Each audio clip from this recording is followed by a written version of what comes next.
नमस्कार, मैं हूं अमीशा कुमावत और आप देख रहे हैं युग चरण। आइए नजर डालते हैं देश विदेश की कुछ तमाम बड़ी खबरों पर। एक्ट्रेस हिना खान ने लाल जोड़े में रैंप वॉक की वीडियो की पोस्ट, कहा मैंने कैंसर के रिजल्ट की चिंता करना छोड़ दिया। Actress Hina Khan 3rd stage breast cancer से जूझ रही है। हाल ही में उन्होंने अपने इंस्टाग्राम पर एक वीडियो शेयर किया जिसमें वह दुल्हन के जोड़े में रैंप वॉक करती नजर आ रही है।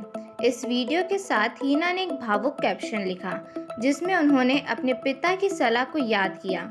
हिना ने लिखा, मेरे पिता हमेशा कहा करते थे, पापा की स्ट्रॉन्ग बच्ची, रो मत, अपनी समस्याओं के बारे में किसी से शिकायत मत करो, अपनी जिंदगी पर कंट्रोल करना सीखो, खड़ी रहो और उससे निपटो।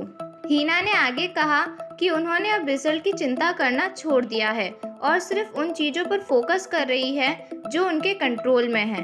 उन्होंने कहा, बाकी अल्लाह पर छोड़ दो, वह आपके प्रयासों को देखता है, आपकी प्रार्थनाएं सुनता है और आपके दिल को जानता है। ये आसान नहीं था, लेकिन मैंने खुद से कहा, आगे बढ़ो हिना, कभी मत रुकना।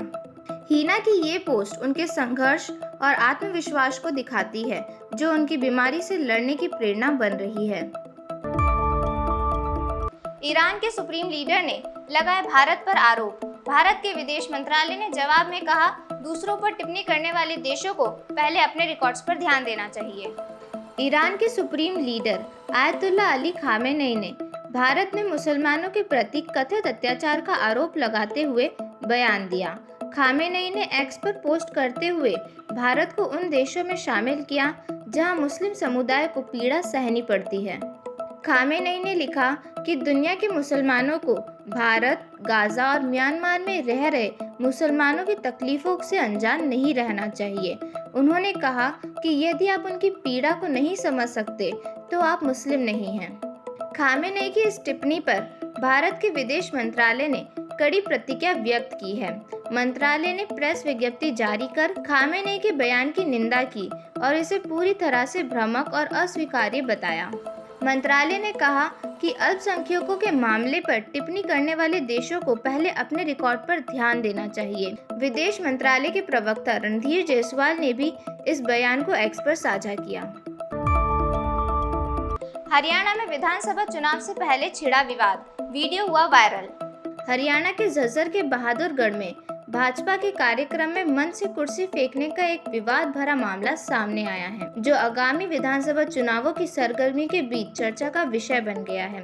यहाँ मंच पर बैठे नेताओं के बीच कुर्सी को लेकर विवाद हुआ, जिसके बाद एससी मोर्चा के जिला अध्यक्ष राजेश मगडोली ने मंच से कुर्सी उठाकर फेंक दी।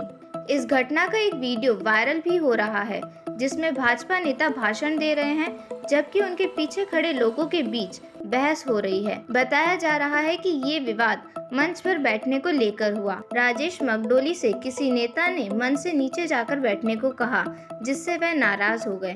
गुस्से में उन्होंने कुर्सी उठाकर फेंक दी और कार्यक्रम से बाहर निकल गए। नेताओं ने उन्हें मनाने की कोशिश की, लेकिन वे कार्यक्रम छोड़कर चले गए।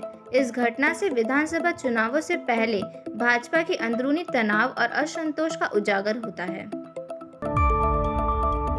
फिरोजाबाद में एक पटाखा फैक्ट्री में विस्फोट होने से हुआ बड़ा हादसा, आसपास के 6 मकानों को साथ ले डूबी फैक्ट्री। फिरोजाबाद में एक पटाखा फैक्ट्री में भीषण विस्फोट हुआ, जिससे आसपास के 6 मकान ढह गए। अब तक हादसे में 5 लोगों की मौत की पुष्टि हो चुकी है, जबकि मलबे से 11 लोगों को सुरक्षित बाहर निकाला गया है। आशंका है कि अभी भी कुछ लोग मलबे के नीचे दबे हो सकते हैं। एसडीआरएफ और फायर ब्रिगेड की टीम करीब 10 घंटे से रेस्क्यू अभियान में जुटी हुई है। बुलडोजर की मदद से मलबा हटाया जा रहा है। ये घटना नौसेरा गांव में हुई। जब पुलिस मौके पर पहुंची तो गुस्साए लोगों ने उनका विरोध किया, लेकिन अफसरों की सूझबूझ से स्थिति पर नियंत्रण किया गया और रेस्क्यू ऑपरेशन शुरू हुआ। विस्फोट इतना तेज था कि इसकी गूंज 1 किलोमीटर तक सुनाई दी। फैक्ट्री अवैध थी या वैध, इसकी जांच की जा रही है। मौके पर जेसीबी मशीनें लगाकर मलबा हटाने का काम जारी है, जिसमें अब तक 5 शव निकाले जा चुके हैं। घायलों को जिला अस्पताल में भेजा गया है। भारत ने हॉकी चैंपियंस ट्रॉफी में हासिल की लगातार 6ठी जीत, बनाई फाइनल्स में अपनी जगह। भारत छठी बार एशियन हॉकी चैंपियंस ट्रॉफी के फाइनल में पहुंच गया है। दूसरे सेमीफाइनल में डिफेंडिंग चैंपियन भारत ने दक्षिण कोरिया को 4-1 से मात दी। ये मुकाबला चीन के हुलन-बुडर स्थित मॉकी हॉकी ट्रेनिंग सेंटर में खेला गया। इस टूर्नामेंट में भारत की ये लगातार छठी जीत है, जिससे टीम का प्रदर्शन शानदार बना हुआ है। भारत के लिए कप्तान हरमनप्रीत सिंह ने सबसे ज़्यादा 2 गोल किए, जबकि उत्तम सिंह और जर्मनप्रीत सिंह ने 1-1 गोल किया। दक्षिण कोरिया की ओर से यंग जी हुन ने एकमात्र गोल किया। फील्ड गोल के लिए जर्मनप्रीत को प्लेयर ऑफ द मैच का पुरस्कार दिया गया। भारत अब फाइनल मुकाबले में मेजबान चीन का सामना करेगा। चीन से पहले सेमीफाइनल में पाकिस्तान को पेनल्टी शूटआउट में 2-0 से हराकर फाइनल में अपनी जगह बनाई थी। अमेरिका और भारतीय सेनाओं की अग्नि परीक्षा, 72 दिनों तक चलेगा युद्ध अभ्यास। अमेरिका और भारतीय सेनाओं की जल्द ही अग्नि परीक्षा शुरू होने वाली है, जहां दोनों देशों की सेनाओं को अपनी ताकत दिखाने का मौका मिलेगा। 72 घंटे तक चलने वाले ये युद्ध अभ्यास पूरी तरह से प्रैक्टिस के लिए होगा, जिसमें सेना के जवान आतंकी ठिकानों को निशाना बनाकर अपने कौशल का प्रदर्शन करेंगे। लगभग 35 डिग्री तापमान में रहने वाले विदेशी सैनिक राजस्थान के बीकानेर के रेगिस्तान में पिछले 1 हफ्ते से 36 डिग्री की गर्मी में कड़ी मेहनत कर रहे हैं और दुश्मनों को हराने की रणनीतियों को सीख रहे हैं। इस संयुक्त अभ्यास में बड़ी संख्या में महिला सैनिक भी शामिल हो रही है, जो इस आयोजन को और खास बना रहा है। बीकानेर के महाजन फायरिंग रेंज में 9 सितंबर को भारतीय और अमेरिकी सेनाओं के बीच युद्ध अभ्यास का 20वां संस्करण शुरू हुआ था। ये अभ्यास 22 सितंबर तक चलेगा, जिसमें भारतीय सेना के साथ अमेरिका के जवान भी हिस्सा ले रहे हैं। इसे अब तक का सबसे बड़ा संयुक्त युद्ध अभ्यास माना जा रहा है। पश्चिम बंगाल की मुख्यमंत्री ममता बनर्जी ने मानी जूनियर डॉक्टर्स की 3 मांगे, फिर भी डॉक्टर्स हड़ताल तोड़ने को नहीं तैयार। कोलकाता में ट्रेनी डॉक्टर के रेप मर्डर के विरोध में चल रहे डॉक्टरों के प्रदर्शन और मुख्यमंत्री ममता बनर्जी के बीच बैठक संपन्न हुई। बैठक के बाद ममता बनर्जी ने प्रेस कॉन्फ्रेंस के माध्यम से जानकारी दी। मुख्यमंत्री ममता बनर्जी ने घोषणा की कि कोलकाता के कमिश्नर को उनके पद से हटाया जाएगा और नए पुलिस कमिश्नर अगले दिन शाम 4 बजे पद संभालेंगे।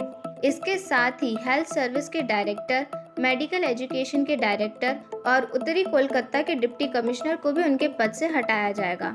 ममता बनर्जी ने बताया कि सरकार ने डॉक्टरों की 5 में से 3 मांगों को मान लिया है और उन्होंने डॉक्टरों से अपील की है कि वे अपने काम पर लौट आएं। साथ ही ये आश्वासन भी दिया है कि किसी भी प्रदर्शनकारी डॉक्टर के खिलाफ कोई कार्रवाई नहीं की जाएगी। हालांकि प्रदर्शनकारी डॉक्टरों का कहना है कि मुख्यमंत्री ने उनकी मांगों को पूरी करने का वादा किया है, लेकिन जब तक इन वादों पर अमल नहीं होता तब तक उनका प्रदर्शन जारी रहेगा। डॉक्टरों ने पुलिस कमिश्नर को हटाए जाने को अपनी नैतिक जीत का करार दिया है। फिलहाल के लिए खबरों में इतना ही। और बड़ी खबरों के लिए बने रहें हमारे साथ और सब्सक्राइब करें युग चरण।